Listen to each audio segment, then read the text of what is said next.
A good day to each and everyone. Topic 3, Security Issues of Technology in Education. This is our table of contents. Number 1, Executive Summary to Email-Based Threats. Number 2, Navigating the Sea of Compliance. Number 3, Cost of Compliance to Mitigating Security Threats. Number 4, Getting Executive Buy-in for Security Conclusions. Number 5, Intro to Cybersecurity for Teacher. Number 6, Cybersecurity at Home. And number 7, Cybersecurity for Students to Conclusions. Number 1, Executive Summary to Email-Based Threats. I need you guys to listen carefully so that you can get the most out of it. Most schools and colleges have an open approach regarding their technology infrastructure, while many maintain an administrative network restricted to employees. It is common to see it mixed with academic network used by teachers, professors, students, and visitors. This scenario, combined with the fact that many institutions have limited funding, makes educational institutions especially prone to cyber attacks. Educational institutions must balance the need to keep system running with the need to keep them protected on limited funds. So here, it explains that schools, for example, colleges uses administrative network to implement working studies and working space. So kailangan po nating ingatan ang paggamit ng technology dahil ito po ay nakapagdulot ng let's say na goods and bad effects. Pros and cons po kung ganun, tawagin natin. Next slide. As far as threats go, email has become the weapon of choice for a wide range of cyber attacks. However, as time passes and education increasingly goes online, other phishing methods, including social media and mobile messaging apps, are also being incorporated into the cyber criminals' arsenal. A 2019 survey into education cybersecurity issues found that phishing and social engineering remain the topmost threat in the education sector. In parallel with the finding, the 2019 Verizon Data Breach Investigations Report, DBIR, found that phishing was behind 1/3 of all data breaches. So I will briefly explain it. In the use of technology, email has become the weapon of choice for a wide range of cyber attacks. So ibig sabihin po nun, yung mga email-based data natin, links and messages, ay nagagamit po bilang phishing method. Kumaga, nagiging useful tool ng mga hacker. Pwede po nilang ma-access yung mga private data, accounts natin, informations, something like that. It is said on the report of the DBIR. The continued popularity of email-based cyber attacks is driven by a few common themes. The first, email is used to all organizations. Second, it is a time-tested attack channel used for malware infection.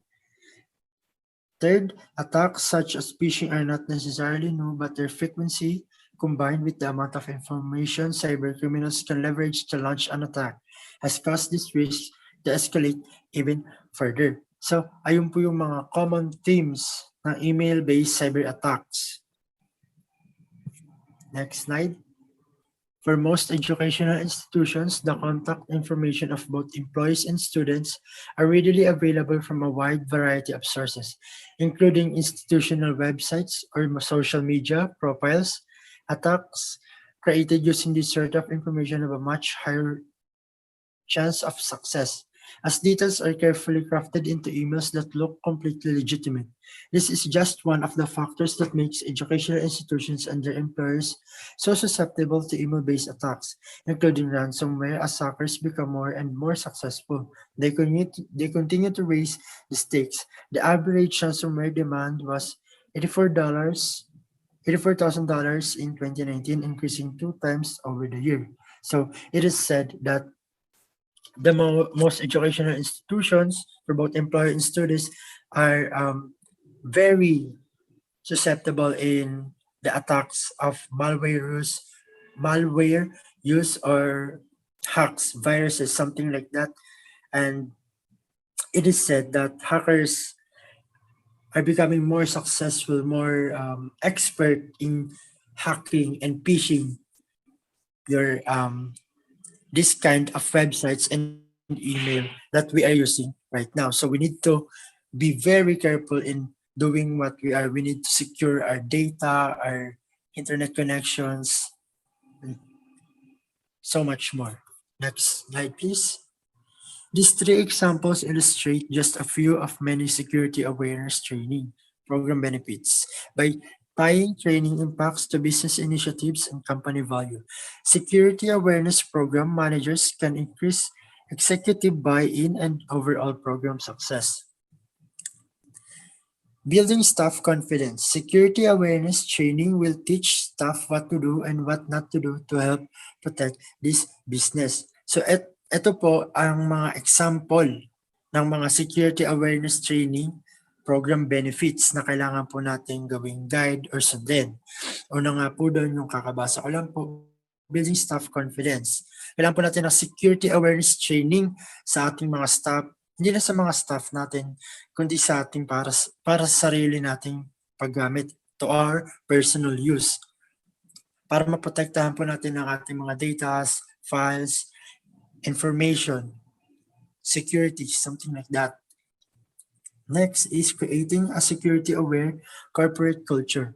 Informed employees share ownership for organizational cybersecurity and feel accountable for their actions. This creates a corporate culture that protects business data and reduces the likelihood of incidents. So creating a security-aware corporate culture, yan po yung pangalawa.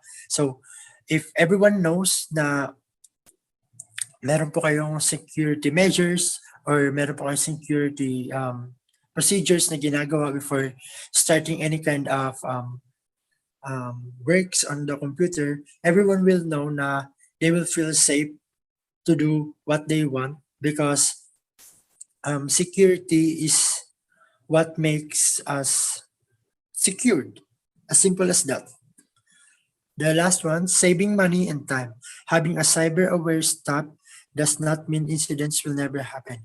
However, if an incident does occur, the time to discovery period and overall impact will be drastically reduced. This means less impact on operations, reducing the possibility of damage reputation, compliance uses, or financial losses. So, in here, having security is not always secure. So, having a staff who is cyber aware is a must because if you lost, if someone hacked you or have your email been known to anyone, if your staff is a cyber aware, the time could be lessened for you to reduce the damage to come back from it. So if you have a staff that has a cyber aware information, something like that, it can be easily fixed as it has been said. Okay, finally, for the conclusion of this topic, the cyber threat scape is constantly evolving. As new and more advanced risks emerge with astonishing frequency, it's clear that without proper security controls and workforce, education initiatives, educational institutions are at risk for potentially catastrophic security incident. So, cyber threat escape is constantly evolving. By the word of that, it means that we need to be careful in every action we made. Think before you click, as everyone have already heard.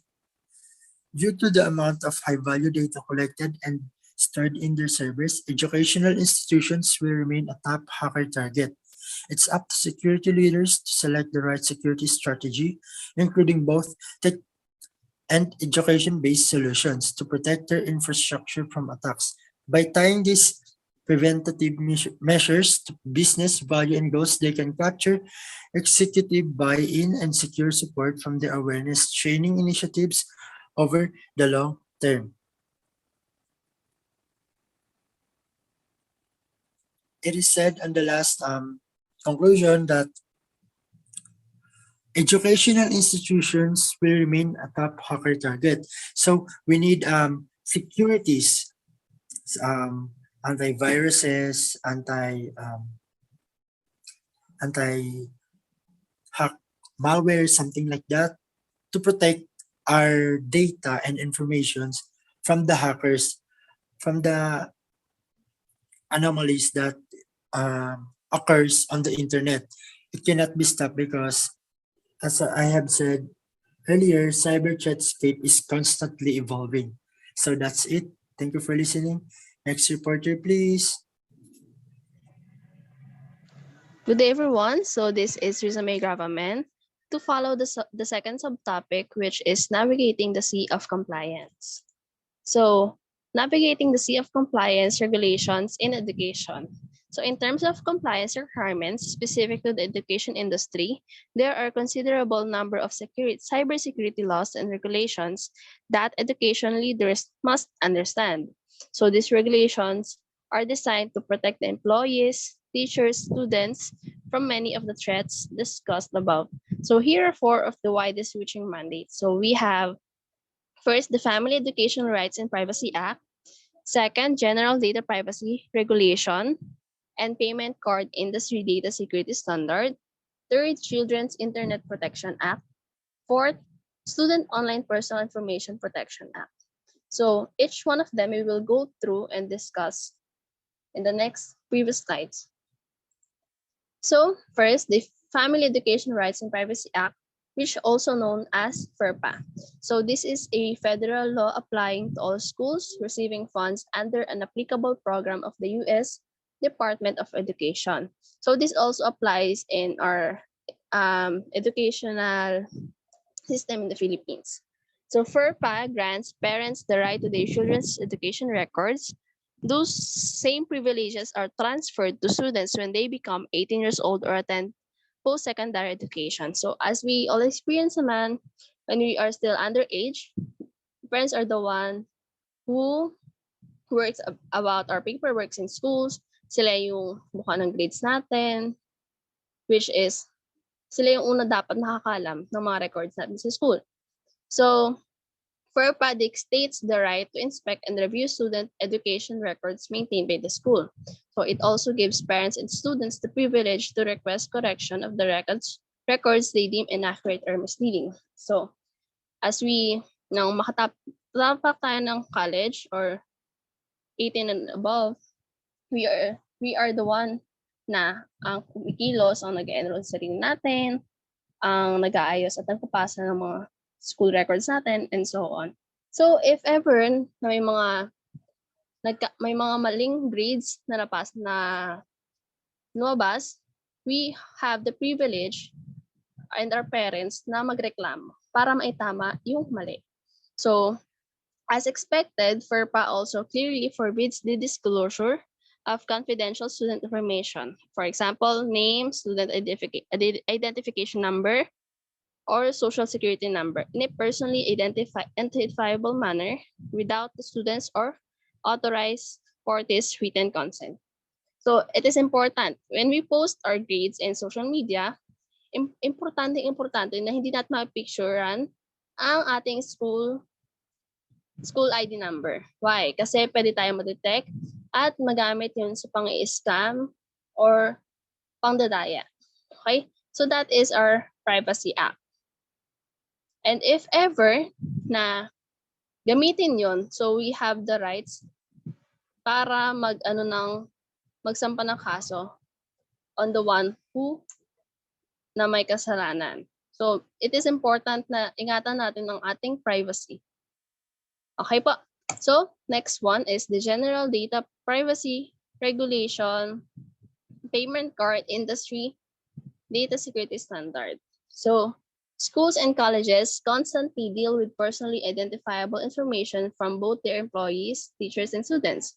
So if any of their records include data from a European Union citizen, so this means the organization will have to comply with the General Data Privacy Regulation or GDPR. So also, since many educational institutions perform credit card transactions, they must comply with the Payment Card Industry Data Security Standards or PCI DSS. So for both examples, a non-compliant organization could face severe consequences, including this four, which is the hefty fines or a quite heavy punishment like money charging or imprisonment. Second, suspension of credit card acceptance. So you cannot longer use your card or be dismissed from the membership. So third, the damage to the reputation. So people cannot longer trust you and finding a job will be hard if ever na papunta sa dismissal ng job ang consequence. So the last one, civil litigation of a breach if a breach occurs. So dito papasok yung legal process na pwedeng i-apply. So filing and subsequent application if a civil lawsuit. Okay? So for the third one, which is the Children's Internet Protection Act.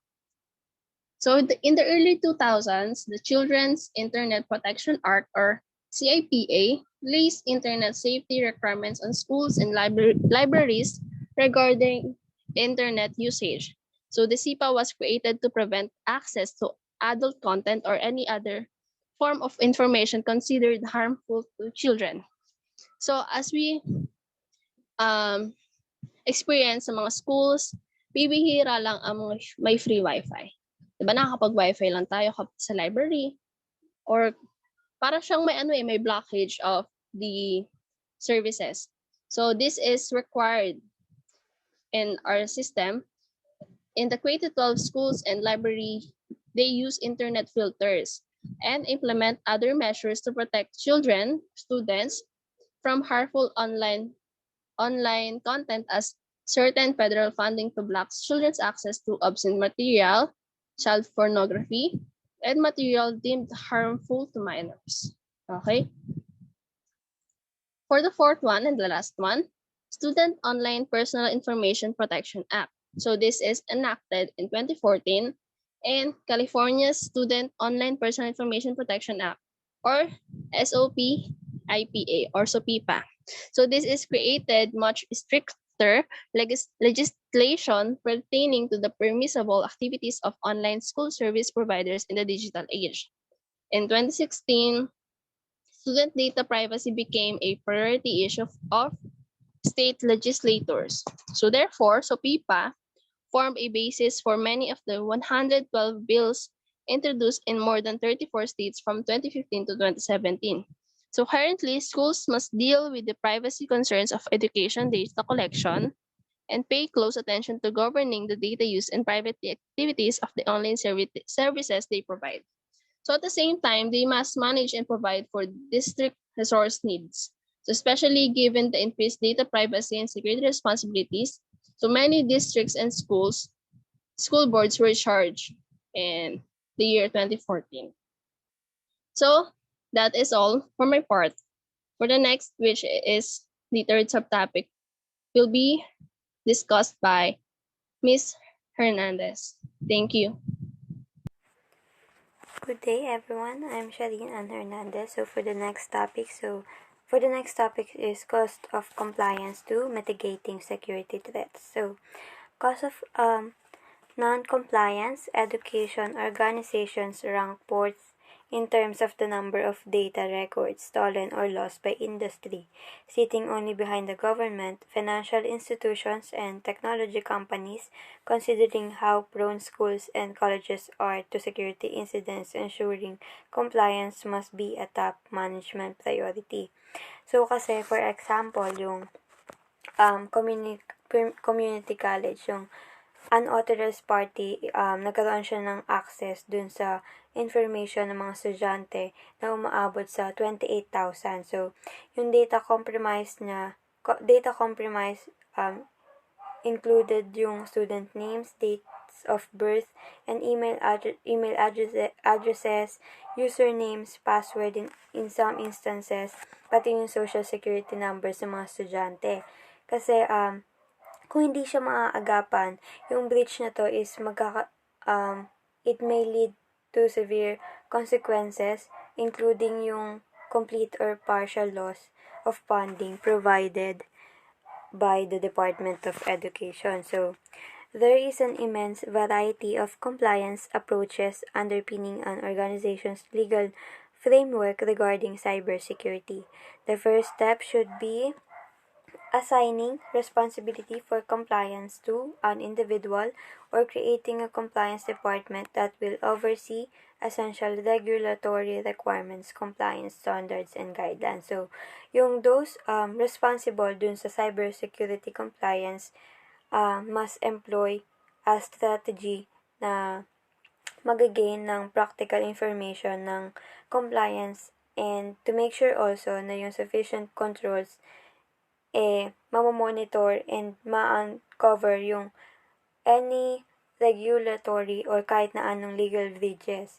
So, again, as each organization requires a unique approach, it is important to consider kung papaano yung compliance na yun ma-fit and how well it aligns with key business objectives or the education objectives and how compliance processes can reinforce and strengthen a cybersecurity aware culture.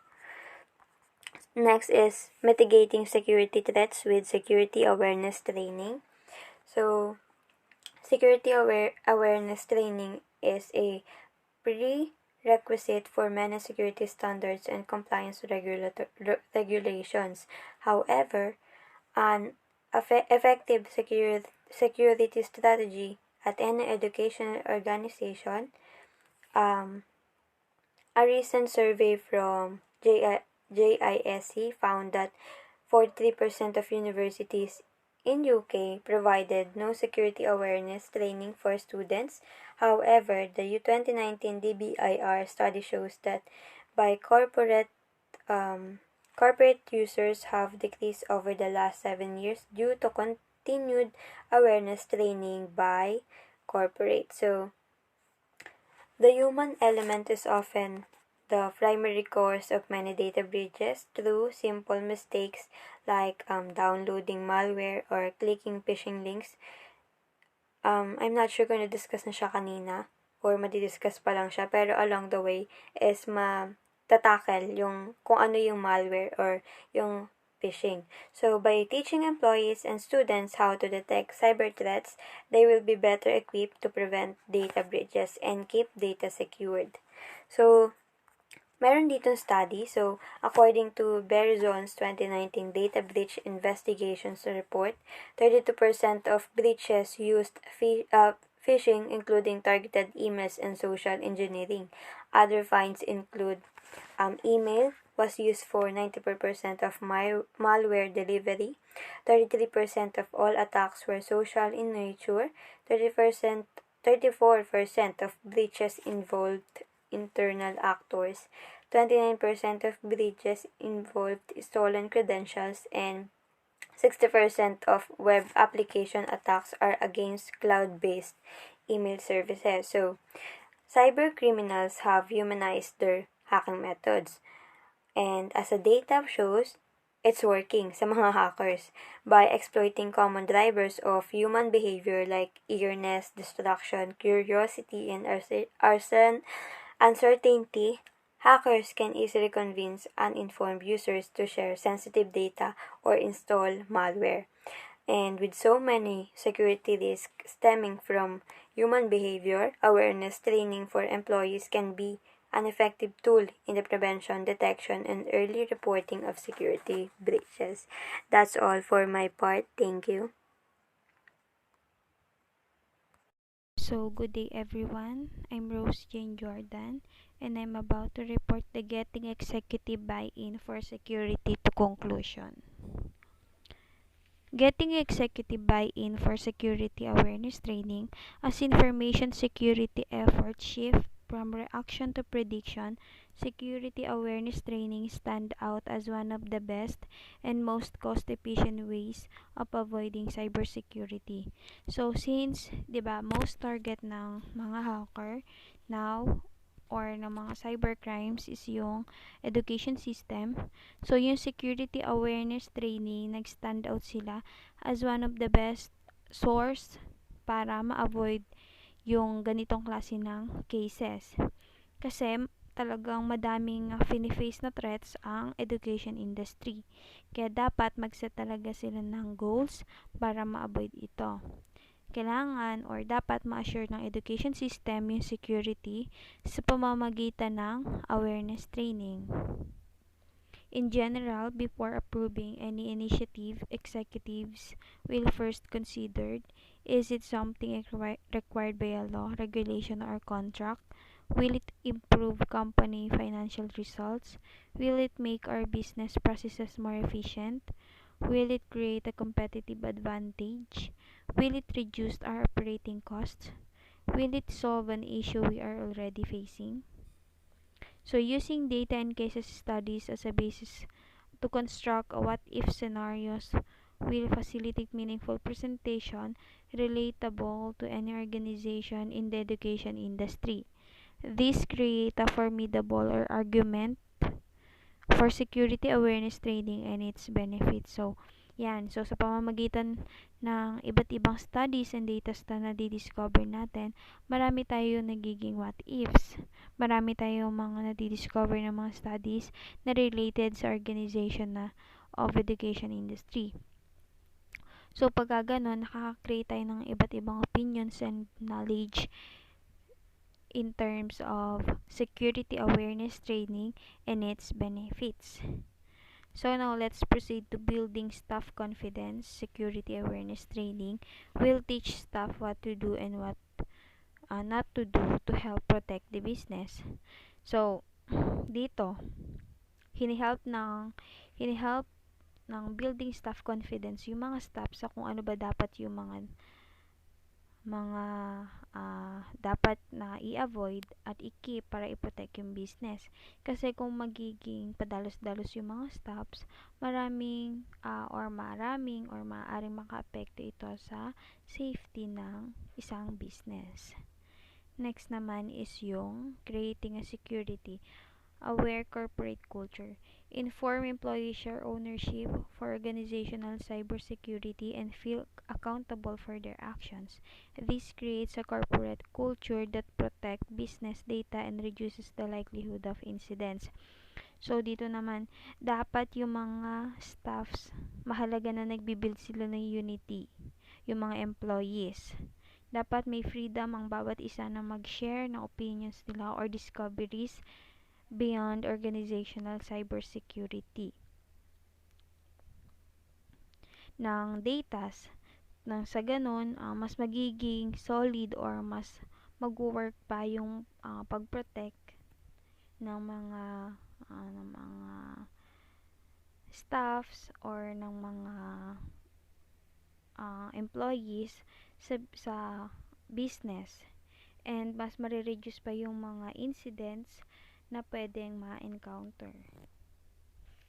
Next is yung saving money and time. So, having a cyber-aware staff doesn't mean incidents will never happen. However, if an incident does occur, the time to discover period and overall impact will be drastically reduced. This means less impact on operations, reducing the possibility of damage, reputation, compliance issues, or financial losses. So, yan. Diba? Tama naman. So, hindi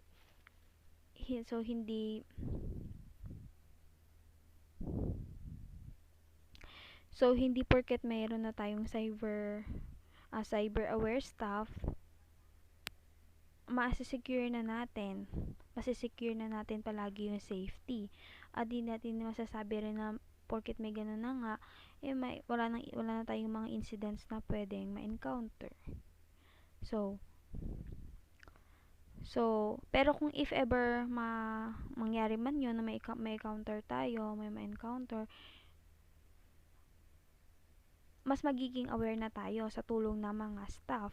Mas maaga pa lang ma-address na agad natin yung issue, ma-assure na agad natin, and maayos na agad natin yung mga incidents na pwede nating ma-encounter. Kaya, yun talaga yung isa sa mga magagandang benefits ng security staff or ng cyber-aware staff. Kasi sa pamamagitan ng help nila, marireduce natin yung mga damage. At the same time, yung financial losses. So, conclusion, the cyber threatscape is constantly evolving as new and more advanced risks emerge with astonishing frequency. It's clear that without proper security controls and workplace education initiatives, educational institutions are at risk for potential catastrophic security incidents.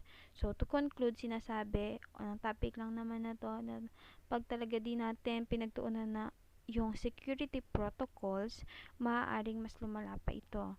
At mas maapektuhan is yung ating education system.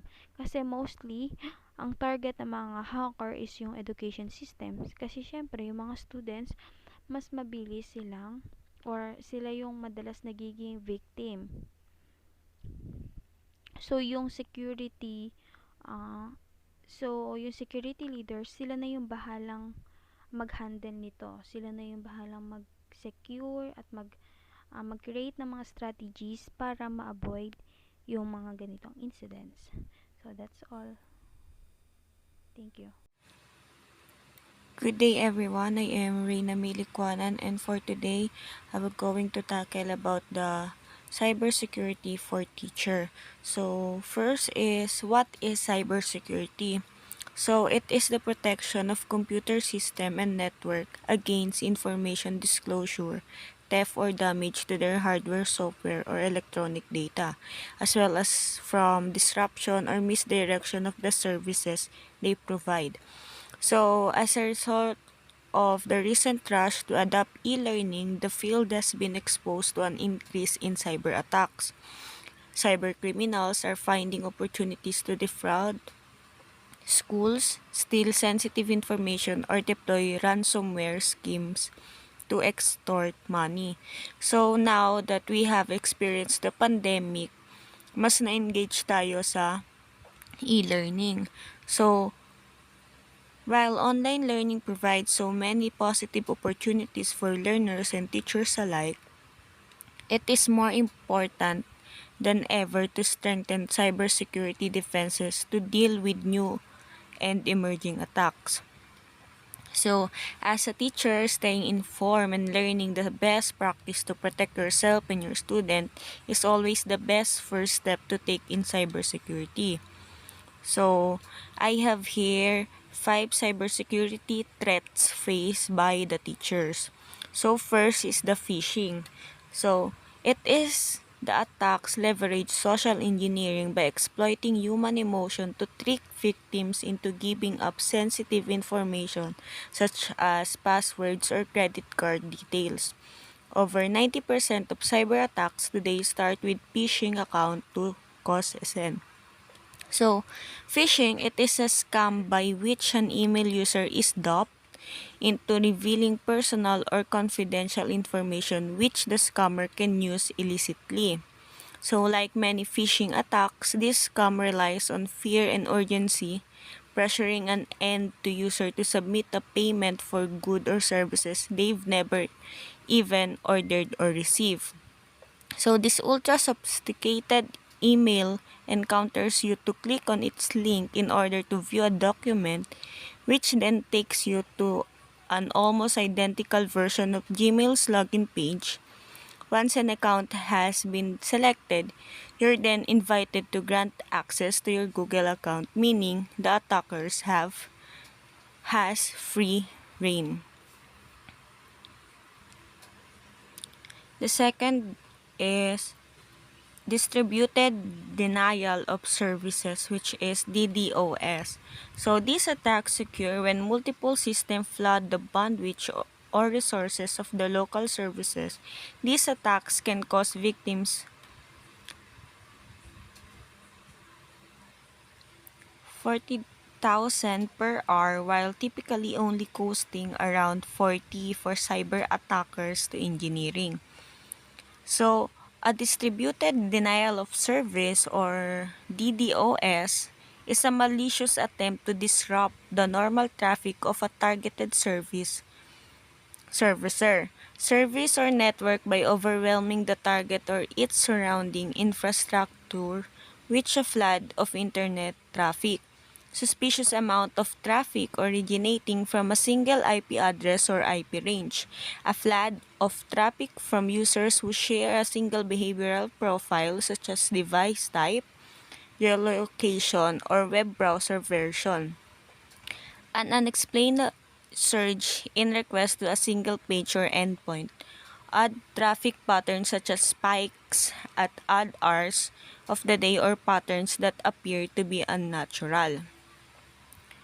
Next is the data breach. So a data breach is a security incident in which private or sensitive information, such as student data, is accessed without authorization. So a data breach exposes confidential, sensitive, or protected information to an unauthorized person. Loss or theft of hard copy notes. These are the example: USB drives, computers, or mobile devices. An unauthorized person gaining access to your laptop, email, account, or computer network. Sending an email with personal data to the wrong person. So, dito naman is sinisend yung mga data mo sa iba't ibang tao or sa maling tao na hindi naman need nung data mo. So, the next is the ransomware. So, this threat involves hackers holding data hostage in exchange for money or other demands. So, dito naman hino-hold yung data na hinihingi mo or yung data mo. So, ibibigay lang siya once na nag-give ka ng money. So, effective ransomware prevention requires a combination of good monitoring applications, frequent file backups, anti-malware, software, and user training. Although no cyber defenses reduce risks completely, you can greatly limit the chance attackers will be successful. The last one is the IoT vulnerabilities. So, IoT is known Internet of Things. Devices such as laptops, smartphones, accessories, and tablets often lack security or are not updated on a regular basis, making it vital for teachers to prioritize security when incorporating IoT device into the classroom. So, the IoT has the potential to transform education by profoundly alternating how schools, colleges, and universities gather data, interface with users, and automotive. The problem of IoT in education is lack of financial resources, development, complexibility, and implementation of IoT. Ethics, trust, and privacy, quality, and data security were major challenges of IoT in education. So, the next is the cybersecurity tips for teachers. So, here are 5 steps you can follow to help prevent these attacks provided by the Texas Computer Education Association. So, first is encrypt your data. Hackers today can obtain classroom data by intercepting it while actively in transit. By protecting your data using encryption, you can prevent cyber attackers from stealing the data that you send and receive. So, as a teacher, dapat marunong tayong mag-encrypt ng data. So, ano ba yung pag sinabing encrypt? So, encryption is a means of securing digital data using one or more mathematical techniques, along with a password or a key used to decrypt the information. The encryption process translates information using an algorithm that makes the original information unreadable. So, next is the comply with your institutional cyber protocol. It is very likely your school already has cybersecurity measures in place to protect users. It is important to follow this provision and contact your IT or cybersecurity department if an issue arises. So, as a teacher, dapat marunong din tayong sumunod sa binababa sa atin.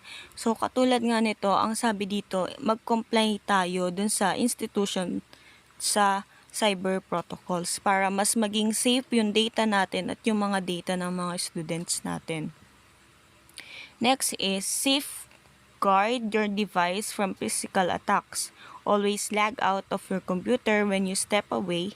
To keep passwords safe, try to avoid writing them down or entering your credential within view of someone else. So, ito, as personally na din tong pag-iingat sa atin. So, tayo kapag naglalag in tayo sa mga iba't ibang devices, mas maganda na mag-log out na rin tayo para sa sarili na rin nating kapakanan. So, the fourth one is backup your data.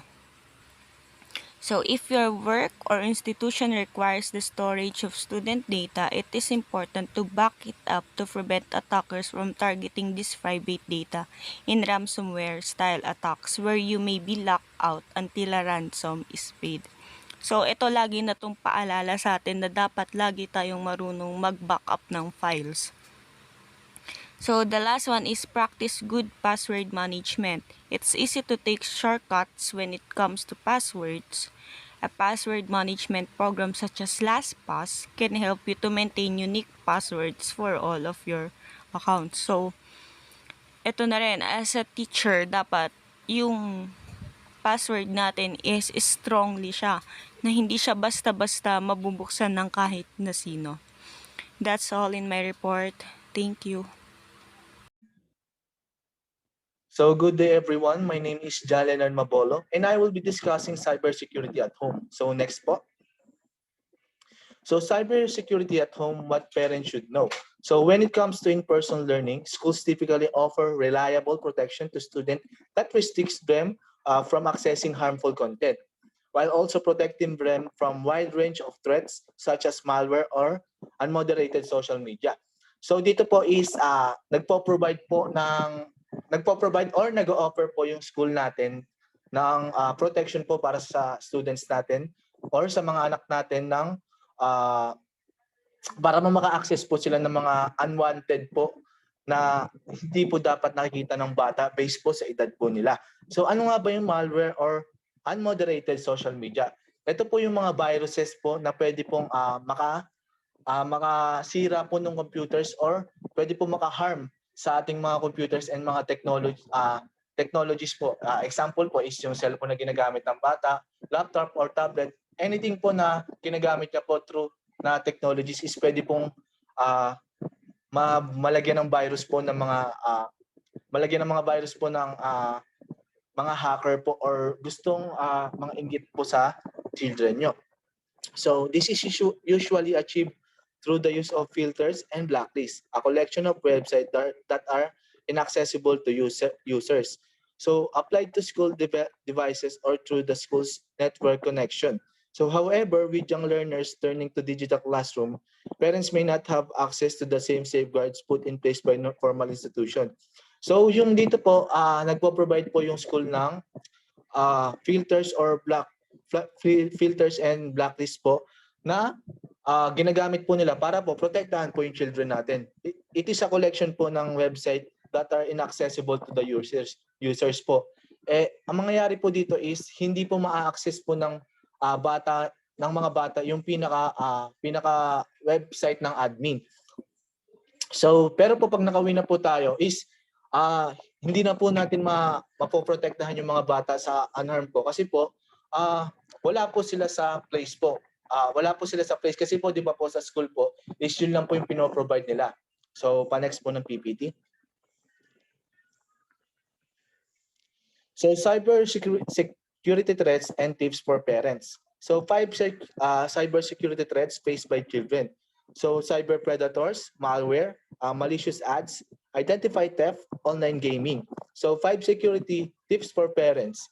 So teach passwords and privacy, monitor and communicate, protect identity and location, use secure Wi-Fi, utilize parental controls. So it will be discussed by mine later on po. No, next po.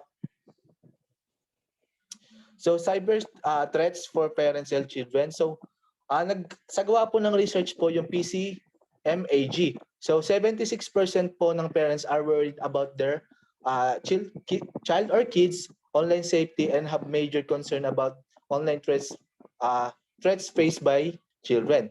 If your children is spending more time online, you may be wondering what these threats are. You may be wondering what these threats are and how to prevent them. below we have outlined 5 common cyber attacks aimed at young web users. So dun ito po yung 5 na yun. Ito po yung cyber predators, malware, malicious ads, identity theft, online gaming. So cyber predators. So these are adults who use the internet to exploit children and or teens with the intention of inflicting harm, whether emotional, financial, etc. So cyber tip, a Canadian tip line for reporting online child exploitation reported an 81% spike in reports since the start of COVID-19 pandemic. So dito po is tumaas po, dati po is marami nang naloloko ng mga children po ng mga adults which nagte-take advantage po yung mga adults po sa ating mga children dahil po alam po nila na hindi pa sapat yung learning ng bata or knowledge ng bata about sa paggamit ng social media. So, based po sa research po nila is 81% po is tumaas po lalo po nung nagka-pandemic. Siyempre po, alam naman po natin yung kaibahan ng pandemic and nung bago mag-pandemic. Before pandemic po is face-to-face po tayo, is hindi tayo masyadong active sa social media or any kind of technologies. But when COVID-19 start or when pandemic start, it is increased by 81% po dahil po mas naging attached po tayong mga Gen Z na gumamit po ng social media. Which is nagkukos po ng threat sa mga bata dahil po nagte-take advantage sa kanya yung adult. So next po is malware. So what is malware? Cyber criminals today often trick victims into downloading malware that can take control of their device. Some cyber criminals can even disguise their malwares as games or apps, which can be especially tempting to children. Yan. Ito po yung sinasabi ko kanina. Ito po, nagkukunwari po sila na game or app. Pag binuksan po ng children ito is makokontrol na po kung sino man yung user or hacker na yun, yung devices ng bata or yung account nila. So dito po is, minsan po may strategies din po silang ginagamit na kunwari downloading ads. Tapos pag din-download ng bata is mawawala na sila ng control sa devices nila which magiging epekto ito sa mga bata dahil mawawalan sila ng control sa sarili nilang device. So next po is malicious ads. So ano nga ba yung malicious ads? These ads are used to spread a variety of unwanted message or spam. So researchers at the University of Michigan and the CS Mo Children's Hospital recently analyzed 135 apps meant for young children and found that many were riddled with problematic advertising methods, including manipulation and shaming. So ito po is yung mga ads naman. Yan. Ito yung mga ads na nagkukos po ng pagmamanipulate ng mga bata and nagsishame po sa kanila. So, meron pong na-research po ang researcher po sa University of Michigan and the CS Mo Children's Hospitality, nung recent is 135 mint up. Pero di po natin talaga alam kung 135 lang talaga yung apps na yun na nagbibigay ng malicious ads. So, maganda po isingatan na lang natin yung children natin. So next po is identity theft. Today, cyber attackers are targeting children online to steal their identities and credit history. In fact, a Javelin strategy and research study revealed that more than 1 million children were victims of identity fraud in 2017, resulting in total case of 2.6 billion and over 540 million in out of the pocket cost of the family. So ito po is yung strategy naman po ng mga criminal or hacker po is magte-take advantage sila sa children. Minsan tinatawag rin tong cyber attackers. So, pag nakuha nila yung account ng children is syempre po pag nawala yung account magbo-worry yung bata kasi po lahat po ng mga Gmail po nila, Google Drive, Classroom, lahat po ng klase nila is lahat ng schoolworks, lahat po nandun. So, yung family naman nila is syempre mag-aalala.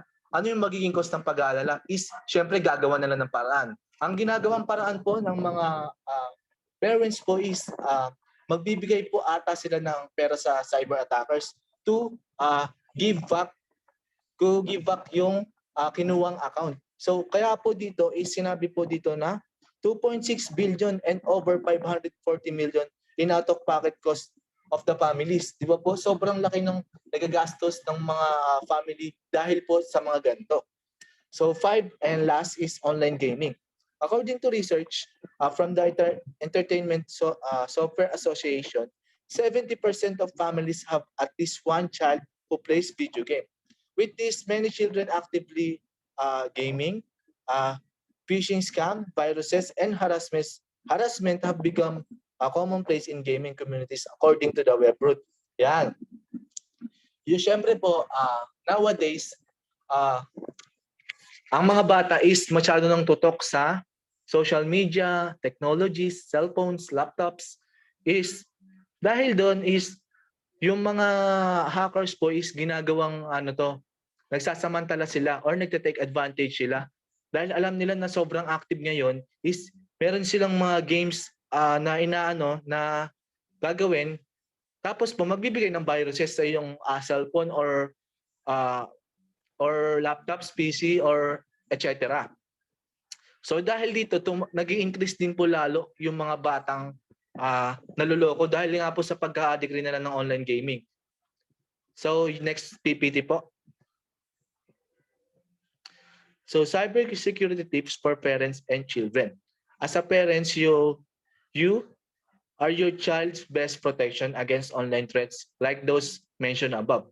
Here are 5 steps that you can start following with your child today. So first step is teach passwords and privacy. It helps your children password protect all devices and online accounts. Teach them why creating strong password is important, how to create them, and never to share them. So maganda rin po ito, yung sinasabi nito. Ito po yung tips.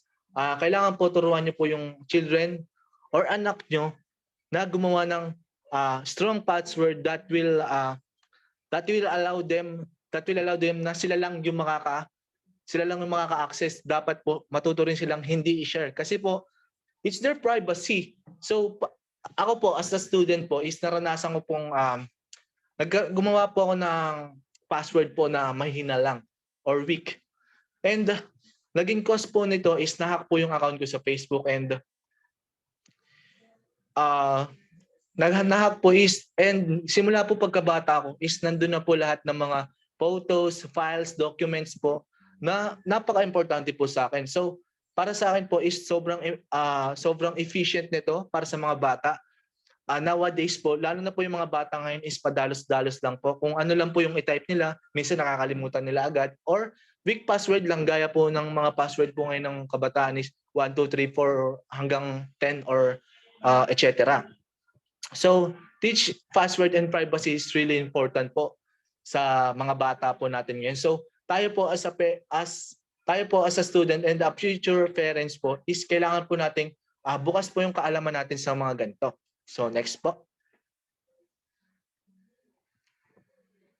So 2, monitor and communicate. So communicate what comprises and acceptable.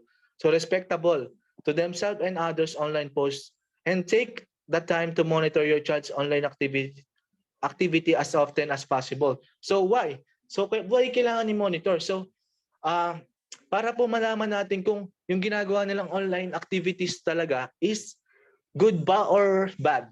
So dito po malalaman nyo kung may ginagawa ba silang kalokohan or hindi naman unwanted apps or videos na pinapanood nila or nilalaro nila. So hindi po tama yun for their age. So importante po yung pagmo-monitor and pagko-communicate. Yun po, pagko-communicate din po. Kaya sometimes you need to ask your child about what is going on about their schools or what is he or she doing about their online activities or so far and so on. So 3 is protect identity and location.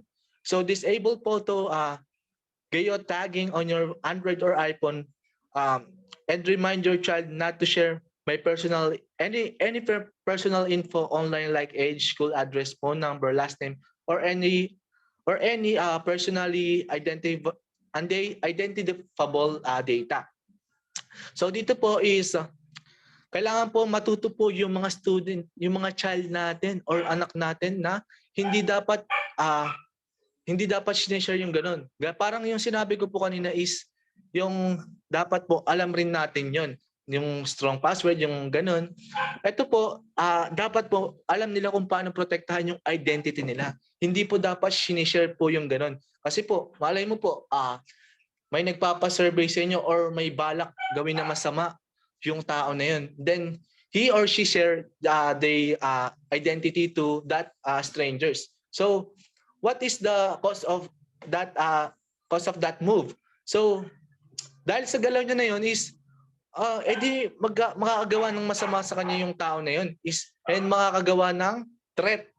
Dahil po nalaman yung identity niya, pwede rin pong posibleng pong gawing scams or gamitin yung photos niya sa mga harm or unwanted apps na hindi naman dapat siya yung gumawa kundi yung creator na nagkuha sa data niya. So yun po. So 4, use secure Wi-Fi. So ensure that your home's Wi-Fi includes encryption and a strong password to restrict outside access. And only share your password with those that you know and trust. So ito, importante rin to. Although maliit lang naman na bagay ito, pero napaka-importante nito para po yung Wi-Fi natin is hindi mapasukan ng virus. So ang Wi-Fi po is may portable po yan and may mga data po yan sa loob that will allow na malalaman po natin is yung mga activities natin and ganun. So dapat po hindi po malaman ng iba yon, lalo na po yung mga hindi trusted po at hindi mo kakilala. So napaka-importante rin po nito. So 5, utilize parental controls. Many kids or children are given their first tablet or internet connected device before they can fully comprehend the power in their hand. So try using built-in parental control features to start taking precaution and monitor their usage as early as possible. So yan, dapat po malimitahan din yung ginagawa nilang paggamit sa social medias, technologies, and so far and so on. So it is important to monitor your children's what they're doing in online activities. Kasi po hindi naman po natin araw-araw nakikita po yung mga yan. So napaka-importante po nito para po malaman kung may ginagawa ba siyang masama or kalokohan. So it will allow to us that na ma-secure yung nila, yung online activities nila, and ma-secure din po yung future po nila kasi po pag may ginawa po silang kalokohan is syempre po posibleng ma-drop siya sa school or makakakuha ng bad grades that will allow them to repeat their class years. So pa-next po ng PPT. So that's all po for my report, and next reporter po is Bianca May Mayo. Thank you po. Good day. I am Bianca Maya and I'm going to report about cybersecurity for students. So, cybersecurity study programs teach us how to protect computer operating system, networks, and data from cyber attacks. So, we will learn how to monitor system, mitigate threats when they happen. So, this is an oversimplification of IT security degrees curricula. So, why cybersecurity is important? It is essential because it protects all categories of data from theft and damage. So this includes sensitive data, personally identifiable information, protected health information, personal information, intellectual property data, and governmental and industry information system. So I have here 5 cybersecurity threats faced by students. Next, the first one would be data theft. According to CNBC, cyber attackers know that students often have a little understanding on how to properly guard personal and financial data being put online. So, typically for the first time, expert says that hackers can use this information or data for identity theft, credit fraud, and many more. Next one would be mobile malware. Researchers at Checkpoint found that attacks targeting mobile devices have risen by up to 50% since 2018. So, with more students moving from desktop, laptop, to smartphone use. Kasi mas convenient gamitin yung smartphone and medyo upgraded na rin ang mga phone ngayon. So, it is very important than ever to take mobile security seriously. Next one would be malicious social media messaging. So, according to a study on cybersecurity threats amid the COVID-19 pandemic, hackers are taking advantage of platforms such as Facebook and WhatsApp with scams to lure victims to phishing websites, which can compromise personal information. Next one would be camfecting. So, many students today have a desktop webcam or camera built into their desktop, personal computer, or mostly sa phone din natin or tablet. So, unfortunately, this can open the door to camfecting, where hackers are able to remotely access and take control of the webcam. The last one would be the social engineering. Social engineering scams are among the top cybersecurity threats faced by higher education students. So, according to Education Dive, these attacks rely on manipulating users into revealing confidential informations. So, here are the 5 cybersecurity best practices that we can use to help us protect ourselves from the hackers. So, number 1 on the list would be avoid sharing personal information. So, we must avoid sharing our personal information. No, we have to be mindful of our information online, no? So, such as yung school names, email address natin, home address, or cell phone number natin. Next one would be, we have to use virus protection. So, we have to invest in virus protections. So, we have to ensure that we have antivirus protection with anti-phishing support installed on our devices. Next would be keep the software up to date. So, we must keep our software up to date. So, we have to be sure that our operating system, yung browser software natin and apps are fully updated with patches. Next one would be big on guard for phishing. So, we do not open email. So, do not open an email attachment from untrusted sources. This could cause or may lead us to phishing websites where they can get our personal information. So, dahil doon, ma-hack nila yung ating account or makuha nila yung ating mga information. Next, and the last one would be, we have to be careful on what we click. So, we have to avoid visiting unknown websites, downloading software from untrusted sources. So, kasi these sites can host malware that will install and compromise our computer. So, as cyber attackers continue to exploit gaps and introduce new threats and vulnerabilities,